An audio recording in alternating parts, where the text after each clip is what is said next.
क्या last lecture में हमने बोरेक्स पढ़ा था ना। चलो बेटा सबसे पहले मुझे बताओ बेटा बोरेक्स का फॉर्मूला क्या है बेटा।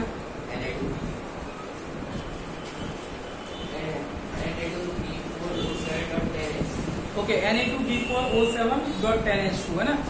ओके सबसे पहला प्रोसीजर बताओ बोरेक्स आपने किसमें से बनाया था बेटा।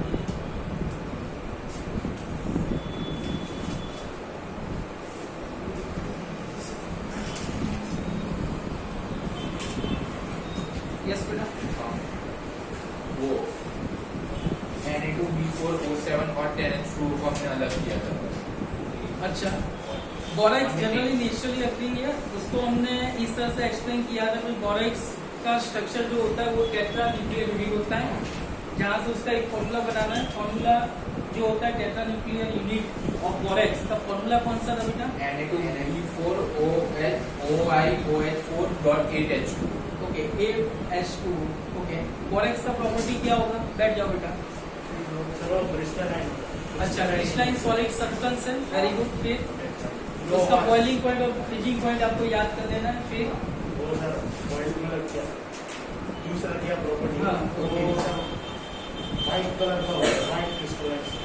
ओके उसके बाद एक हीटिंग वाला प्रोसेस था बोरेक्स का heating process. Borax dissolve in H2 and इसको सर हीट करते हैं ना यस ऑन हीटिंग बोरेक्स, तो सर वो जो पीछे का .10H2 है ना वो इवेपोरेट हो जाएगा, इवोपोरेट हो जाएगा। Very good. तो फिर हमारे पास आगे जाके बचेगा Na2B4O7 एकदम dry powder of borax. Borax फिर उसको आगे हीट करेंगे ना तो Na वाला जो ग्रुप है ना मतलब Na जो है वो अलग हो जाएगा, तो वो 2Na प्लस बनाएगा प्लस B4O7।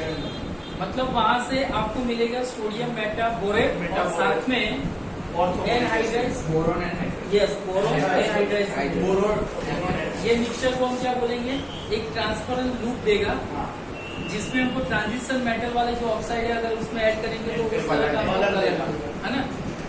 और ये मिक्सचर जो होता है बेटा वो नॉर्मली कलरलेस होता है। कैसा होगा, कलरलेस। ओके बैठ जाओ बेटा, ये फैन ऑफ कर लो यहाँ पे।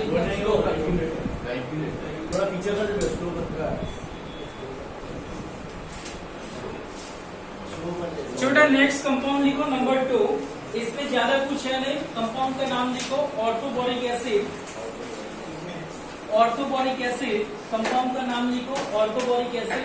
सेकेंड कंपाउंड है जिसका फॉर्मूला होगा H3BO3, जिसका फॉर्मूला होगा H3BO3।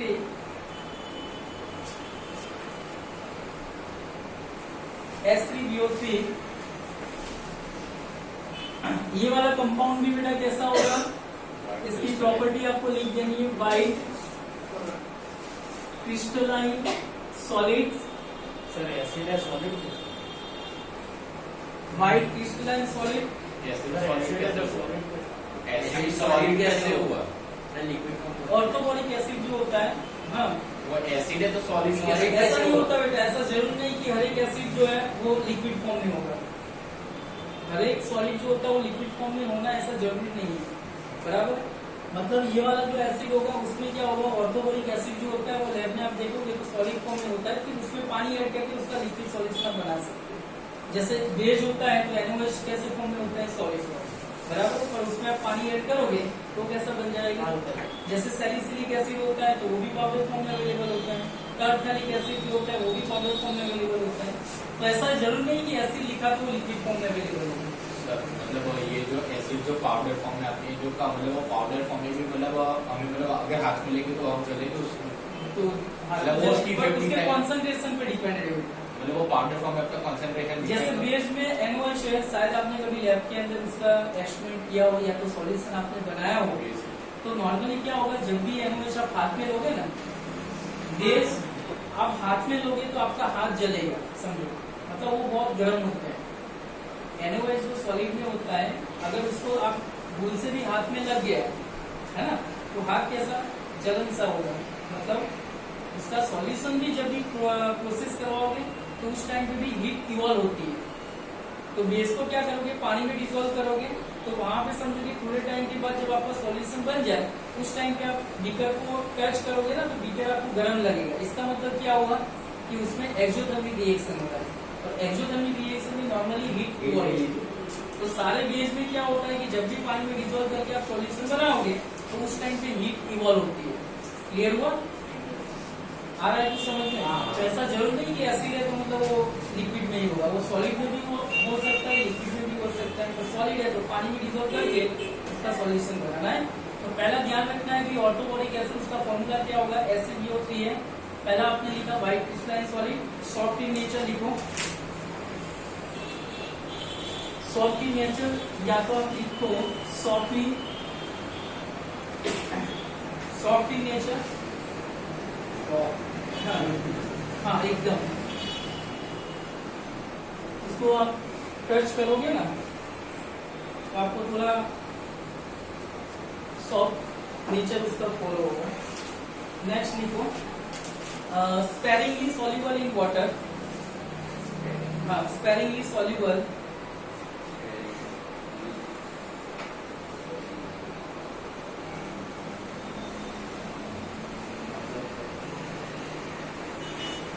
It take a more time to dissolve in solution. मतलब अगर आपने गर्म पानी में उसको ऐड करोगे तो फास्ट डिसॉल्व हो जाएगा, और ठंडा पानी जो होता है उसमें अगर इसको ऐड करोगे तो वो धीरे धीरे डिसॉल्व होगा। स्पेरिंगली सॉल्युबल, धीरे धीरे वो डिसॉल्व होगा, है ना। तो आप यहाँ पे एक लाइन लिख सकते हो बेटा, sparingly soluble in cold water, मतलब yes, and highly soluble in hot water. Highly soluble in hot water.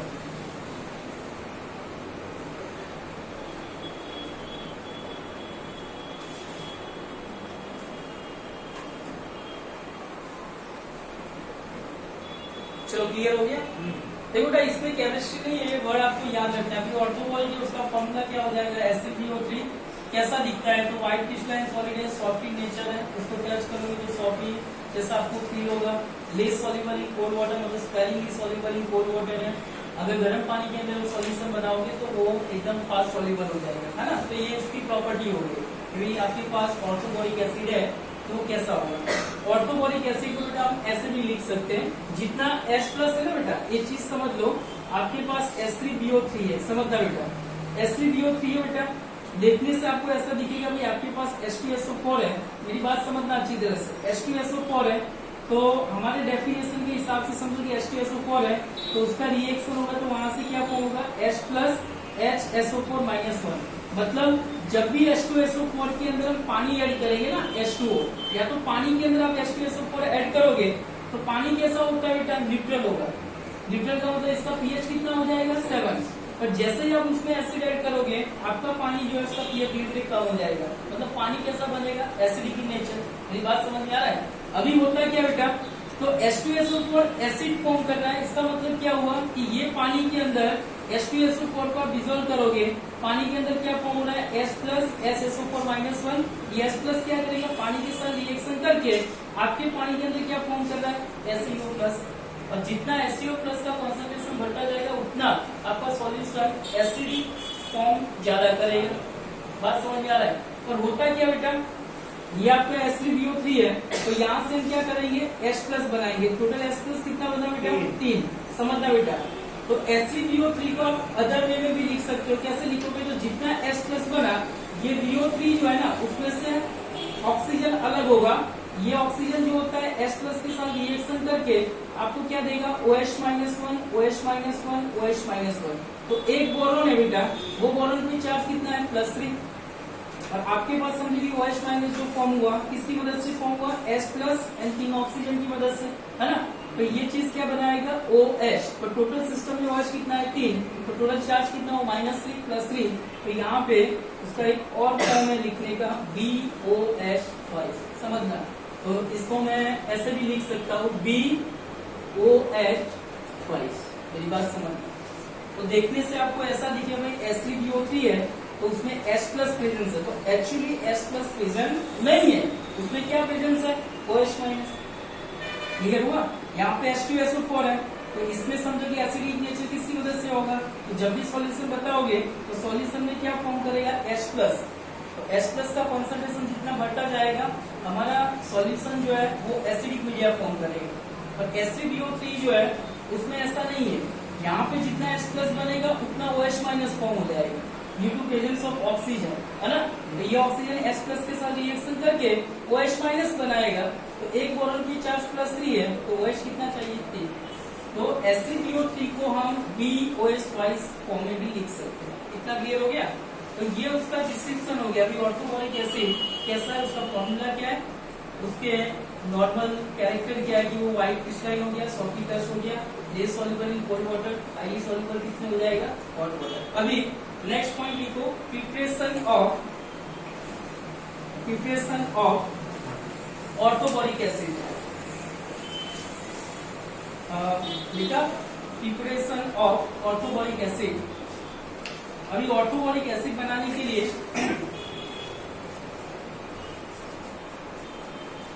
लिखा preparation of orthoboric acid.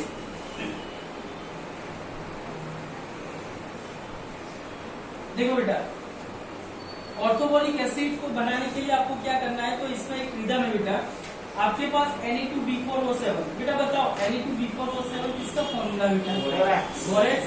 Yes, तो आपको क्या करना है, जब भी ऑर्थोबोरिक एसिड बनाना है तो सबसे पहले नीड किसकी होगी, बोरेक्स। अभी वो बोरेक्स को हम क्या करेंगे बेटा, मान लो आपके वॉश ग्लास में हमने बोरेक्स पाउडर ले लिया है ना, ये तो पाउडर फॉर्म में अवेलेबल होता है।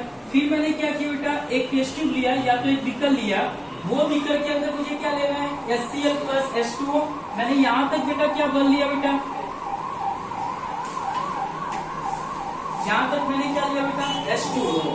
फिर मैं क्या कर रहा हूँ बेटा, इसमें बाहर से धीरे धीरे 1 ml HCl ऐड किया, 2 किया, 3 किया, 4 किया, और यहाँ तक मैंने HCl को फिल कर दिया, फिर उसको मिक्स कर दिया। तो ये सॉल्यूशन कौन सा बना, HCl का एक्वस सॉल्यूशन। मेरा कहने का मतलब समझो, बोरेक्स के अंदर आपको HCl मतलब एसिड सॉल्यूशन को ऐड करना है। क्या करना है, एसिड सॉल्यूशन। तो आपके पास बोरेक्स है, वो बोरेक्स में हमको एसिड सॉल्यूशन ऐड करना है। एसिड सॉल्यूशन मैंने कैसे बनाया, तो HCl को पानी में मैंने डिसॉल्व किया। सर मैं H2SO4 नहीं ले सकता, मैं HNO3 नहीं ले सकता, ले सकते, पर HCl जो होता है उसका कंप्लीट डिसोसिएशन होगा, बराबर है। तो उससे हमारा एसिडिक एक्वस सॉल्यूशन जो होता है वो प्रॉपर बन जाएगा, बराबर है। अभी देखो बेटा क्या होगा, समझना है बेटा, ये HCl हाइड्रोक्लोरिक एसिड हो गया और ये पानी हो गया, इन दोनों को मिक्स करके मैंने एक एसिड सॉल्यूशन बनाया, जिसकी मदद से मेरा एक प्रोसेसर होगा एसिडिफिकेशन। तो हमको क्या करवाना बेटा, HCl का एसिडिफिकेशन करवाना है, जिसके लिए मुझे एसिड सॉल्यूशन चाहिए, जो मैंने बना लिया। अभी आपका क्या होगा, ये प्रोसीजर है, जैसे ये चीज को अंदर ऐड करोगे, आप कंडीशन अप्लाई करोगे, थोड़ा सा हीट करोगे, तो अभी क्या होगा, उसमें डिकम्पोजिशन स्टार्ट हो जाएगा। मैं फाइनल प्रोडक्ट लिखूं उससे पहले यहाँ पे एक बॉक्स बना रहा हूँ जिसमें मेरा काम होगा। देखो बेटा क्या होगा, सबसे पहले Na+, कितना मोल Na+ बनेगा, 2 मोल, समझना बेटा। फिर क्या हुआ, B4O7, वीडियो स्टार्ट नहीं, मैंने आपको आता ही बोला वीडियो स्टार्ट। Na+ हो गया, ये क्या होगा बेटा, Na+ हो गया, समझो बेटा, यहाँ पे इसका डिकम्पोजिशन हो गया, Na+ बन गया। B4O7 कितना चार्ज बनेगा बेटा, -2, गुड। अभी यहाँ पे क्या बनेगा, H+, कितना मोल H+ बनेगा, 2, Cl- कितना होगा, 2। अभी ये 5H2 है, तो 5H2 को अभी इस एज इट इज रखो, बट यहाँ से बना लो H+, कितना बनेगा, 5, और OH- कितना बनेगा बेटा, 5। अभी समझो क्या करना है, हमारा टारगेट क्या है बेटा, हमारा टारगेट क्या है, हमको ऑर्थोबोरिक एसिड बनाना है। क्या बनाना है, ऑर्थोबोरिक। इसका फॉर्मूला क्या बेटा, SiBO3, या तो आप क्या लिखोगे, BOH5। अभी देखो बेटा, यहाँ का Na+, इस साइड का Na+, मैं किसके साथ रिएक्शन, Cl- में, तो सीधा हिस्सा हो गया। तो पहला हम प्रोडक्ट बनाएंगे NaCl, कितना मोल बनेगा, 2 मोल। चलो ये हो गया, प्लस में क्या लिखूं बेटा, Na+ का हिस्सा हो गया, Cl- का हिस्सा हो गया। अभी आपके सिस्टम में बेटा ये देखना है कि मेरे पास B4O7 है, अभी मुझे नीड किसकी है बेटा, OH। ओके, आपके पास हाइड्रोजन भी अवेलेबल है, तो मैं क्या कर रहा हूँ, रिमेनिंग चीज जो है मैंने कल भी सिखाया था, इसके रिएक्शन समझने के लिए जो बाकी बची हुई चीज को मिक्स कर लो, इकट्ठा कर लो, फिर उसमें से जो कॉमन निकल जाए वो निकाल दो। चलो अभी क्या बचा बेटा आपके पास, B4O7। चलो अभी इसको डिकम्पोजिशन ना करवाए, इसको डिकम्पोजिशन ना करवाए, और 5H2 है तो बेटा मैं उसको अंदर मल्टीप्लाई करूँ, कितना बना 5 2 10, ऑक्सीजन कितना हुआ 5, है ना। तो प्लस मुझे करना है H10, O कितना हो गया बेटा 5, प्लस मुझे क्या करना बेटा 2H, मतलब H2 हो गया बेटा। अभी क्या होगा देखो, H12 B4O कितना हो गया बेटा 12 हो गया, 4 कॉमन, और कॉमन ले लो, क्या बना H3BO3। कुछ समझ में आ रहा है?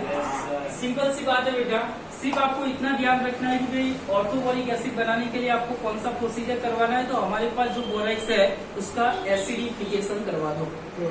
एसिडिफिकेशन आप करवाओगे बेटा, सीधा हिसाब है। मान लो तो टेक्स्ट बुक में दिया हुआ है, मुझे HCl की जगह पे मुझे H2SO4 यूज करना है, तो सीधा मैं आपको एक चीज बता देता हूँ। देखो Na2B4O7 हो गया बेटा, ये तो टेक्स्ट बुक में HCl दिया हुआ है।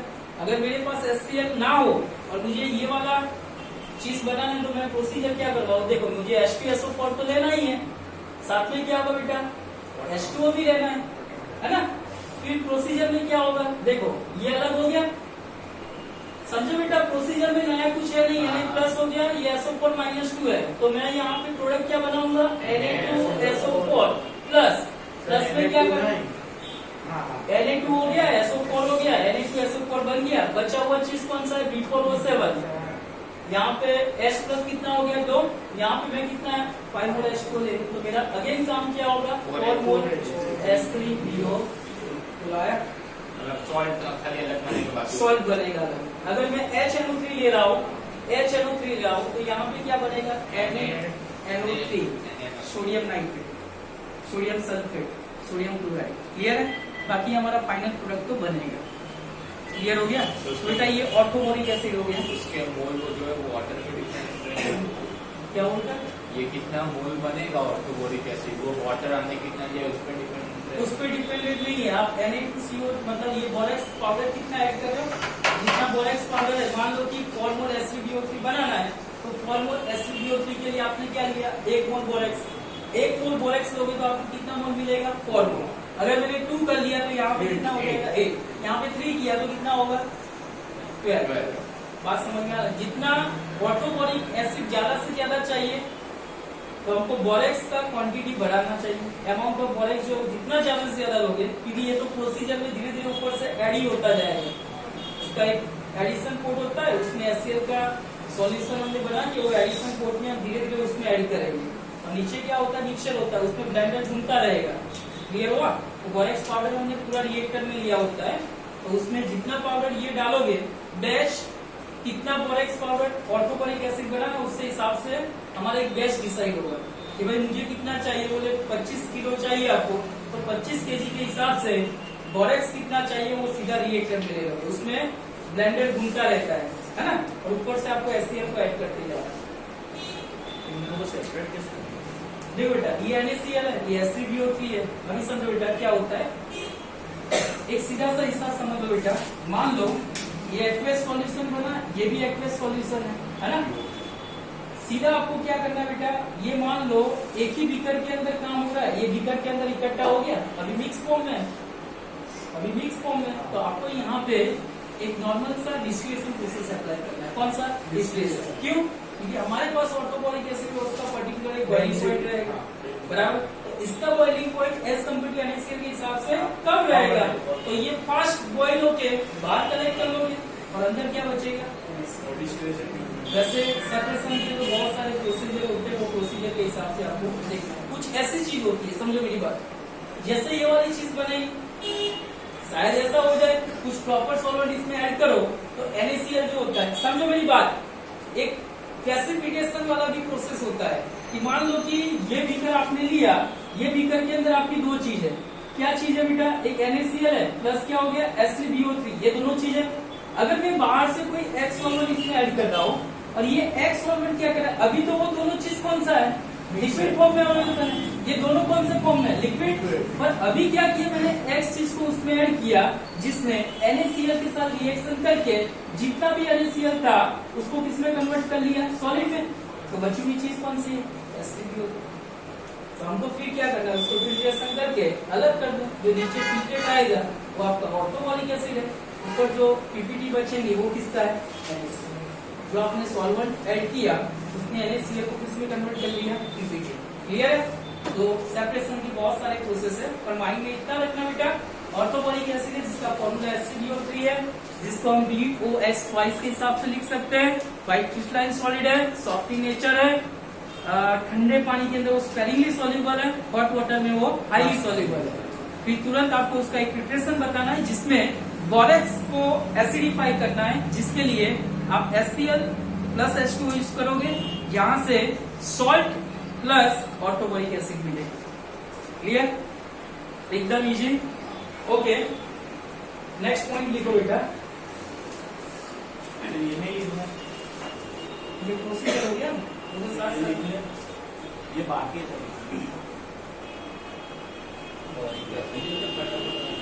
थोड़ा स्पीड रखो बेटा ताकि कंप्लीट हो जाए हमारा।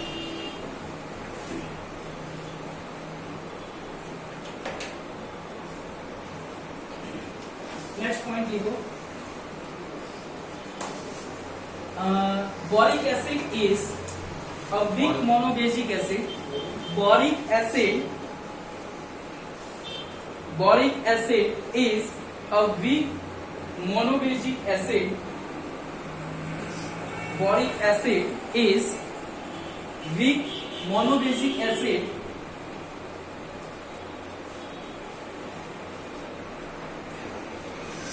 but it is not a protonic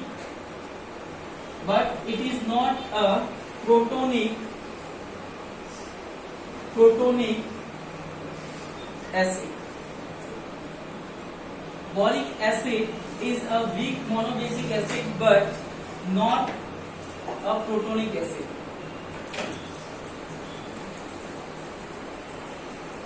लिखा आपने, boric acid is a weak monobasic acid, it is not a protonic acid. ये बट कैंसिल कर देना बेटा। अभी लिखो but act as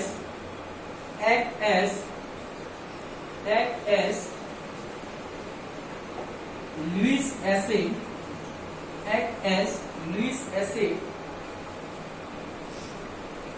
by accepting Lewis acid by accepting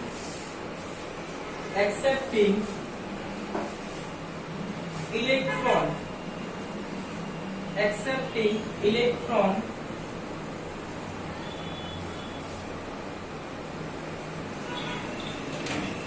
ये हमारा एक इम्पोर्टेंट लाइन है बेटा, एग्जाम के अंदर पूछा जाता है, 2 मार्क्स के अंदर क्वेश्चन आपके स्कूल के अंदर होगा।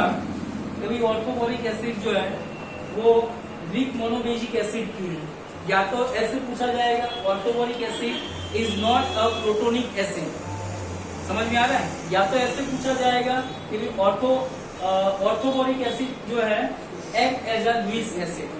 ये 3 तरह से क्वेश्चन पूछा जाएगा, समझ में आया। फर्स्ट क्वेश्चन क्या होगा बेटा, orthoboric acid is a weak monobasic acid, क्यों है तो उसका एक्सप्लेनेशन आपको देना है। या तो ऐसा पूछा जाएगा orthoboric acid is protonic acid, क्यों है और क्यों नहीं है तो उसका रीजन आपको देना है। और तीसरा क्वेश्चन पूछा जाएगा orthoboric acid is Lewis acid. तो मुझे सबसे पहले ये बताओ बेटा, लास्ट लेक्चर में हमने डिस्कस किया था लुईस एसिड का मतलब क्या होता है। जो इलेक्ट्रॉन पैर को एक्सेप्ट कर रहा है उसको हम एसिड बोलेंगे, और जो इलेक्ट्रॉन पैर को डोनेट कर रहा है उसको हम क्या बोलेंगे। अच्छा मुझे ये बताओ बेटा कि ऑर्थोबॉरिक एसिड को हम पानी में ऐड करेंगे तो पानी का जो पीएच है वो धीरे धीरे क्या होगा, इंक्रीज होगा कि डिक्रीज होगा, डिक्रीज होगा। चलो डिक्रीज तो आपने कर लिया, तो डिक्रीज करोगे तो नॉर्मली हमारा सॉल्यूशन पानी नॉर्मली कैसा बनेगा, एसिडिक या बेसिक, एसिडिक बनेगा। चीजें समझो बेटा, एक तो आप ये बोल रहे हो कि भाई ऑर्थोबोरिक एसिड जो है वो प्रोटॉन को डोनेट नहीं कर रहा है, कि जैसे आपके पास HCl है तो ये HCl को जैसे ही आप पानी में ऐड करोगे तो आपका पानी कैसा बना, एसिड। पर ड्यू टू व्हाट, कि भाई HCl में से H प्लस जो होता है वो डोनेट हो रहा है, HCl में से H प्लस डोनेट कर रहा है। अभी डोनेट करेगा तो आपके सॉल्यूशन में क्या बनेगा, HCO प्लस प्लस क्या बनेगा, Cl माइनस।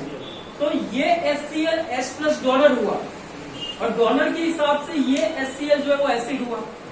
अभी आपके पास समझो कि ऑर्थोबोरिक एसिड है H3BO3 है और उसको मान लो कि आप पानी में ऐड कर रहे हो, पर यहाँ पे पहले से बोल दिया हुआ है it is not a protonic acid, मतलब H3BO3 जो है अपना H प्लस इसको डोनेट नहीं कर रहा है, जबकि HCl में वो प्रोटॉन डोनेट करता है। हाँ तो HCl में प्रोटॉन डोनेट हो रहा है इसलिए वो एसिड है, बराबर, जबकि इसमें ऐसा होता नहीं है। तो उसका रीजन जो है मैं आपको बताता हूँ, पूरा रिएक्शन के हिसाब से समझ लेना बेटा।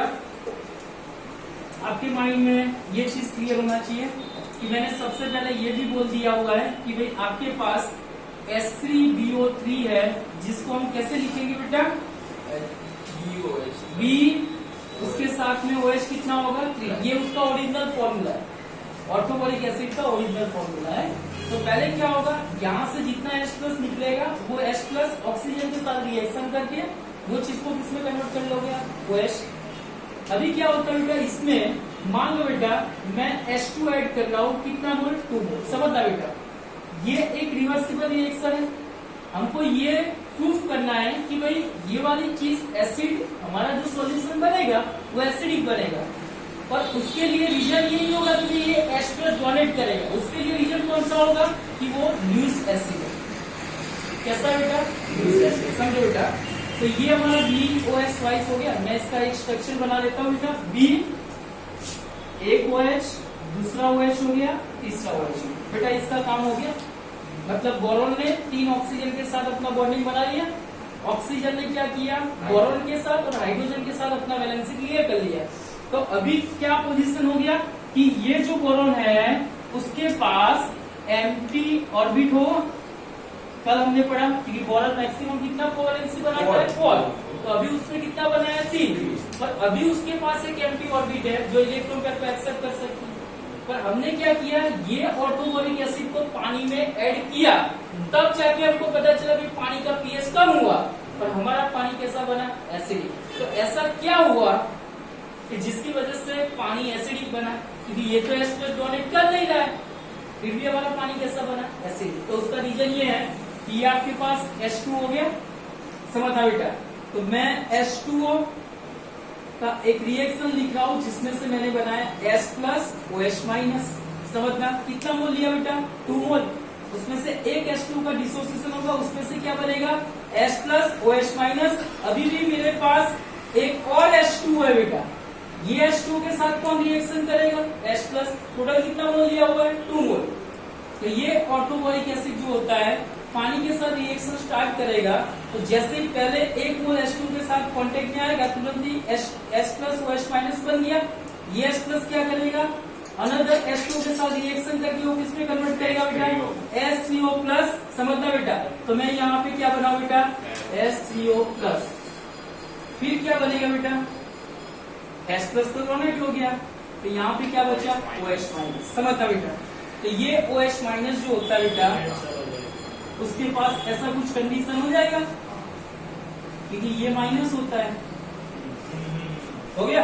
अभी क्या होगा बेटा, HCO प्लस बन गया, OH माइनस बन गया। अभी आपके सिस्टम में क्या है, BOH। तो अभी क्या होगा, ये BOH3 जो है उसमें बोरोन को ये क्या करेगा, अपना इलेक्ट्रॉन पे डोनेट करेगा, करेगा कि नहीं करेगा। तो आपके पास जो एम्प्टी ऑर्बिट है बेटा, तो एक बोरोन के साथ 1 2 3 थे, एक OH बना जो इलेक्ट्रॉन पेयर डोनेट कर रहा है। तो अभी ये पैटर्न कौन सा हो गया, BOH कितना हुआ, 4। और ये चीज कैसी बनेगी, ये +3, ये -4 हो गया, 4 कितना माइनस आया, कुछ समझ में। तो देखो आपके सॉल्यूशन में क्या बना, -1, और ये क्या बेटा, HCO +1, क्योंकि बना हुआ OH माइनस तो इसके साथ जुड़ गया, कॉम्प्लेक्स कैसा बना, -1। और साथ में क्या बनेगा बेटा SCO+1। तो +1 -1 हमारा सॉल्यूशन भी कैसा हो गया, आया कुछ समझ में, कुछ चीजें समझ में आई। तो अभी मेरा क्वेश्चन ये है, ध्यान इतना रखना बेटा, ऑर्थोबॉरिक एसिड उसका जनरल चीज याद कर लो, उसका एक ही प्रिपरेशन दिया हुआ है, जैसे ही चीज बनती है आपको एक स्टेप एक्सप्लेन करना है। ऑर्थोबॉरिक एसिड जो होता है बराबर, नॉर्मली वो is not a protonic acid, वो प्रोटोनिक एसिड नहीं, वो एस्ट्रस नहीं डोनेट करेगा, बट वो क्या करेगा कि ऑर्थोबॉरिक एसिड में जो बोरॉन है वो पानी में से जो OH- निकलेगा, जिसको हम हाइड्रोक्सिल आयन बोलेंगे, जिसमें से वो इलेक्ट्रॉन पे डोनेट को क्या करेगा, OH डोनेट करेगा, और BOH में बोरॉन जो होता है उसको क्या करेगा, एक्सेप्ट करेगा। तो ये एक्सेप्ट कर रहा है इसलिए ये एसिड है, और ये कॉन्सेप्ट किसका है बेटा, लुईस का है। तो BOH एसिड है, एसिड क्यों है, एस अकॉर्डिंग टू किसके हिसाब से, लुईस कॉन्सेप्ट। बोरॉन जो होता है वो क्या कर रहा है, इलेक्ट्रॉन पैर को एक्सेप्ट कर रहा है, कहां से कर रहा है, जो पानी का डिसोसिएशन होती है OH- बन रहा है, वो OH- में ऑक्सीजन डोनेट कर रहा है, और बोरॉन क्या कर रहा है, एक्सेप्ट कर रहा है। तो क्लियर हो गया। तो वहां पे एक रिएक्शन लिख दो नीचे, ये वाला, BOH + 2H2O gives SCO++। चलिए प्लस कैसे बनाओगे, बताता हूँ, वो नहीं आया समझ।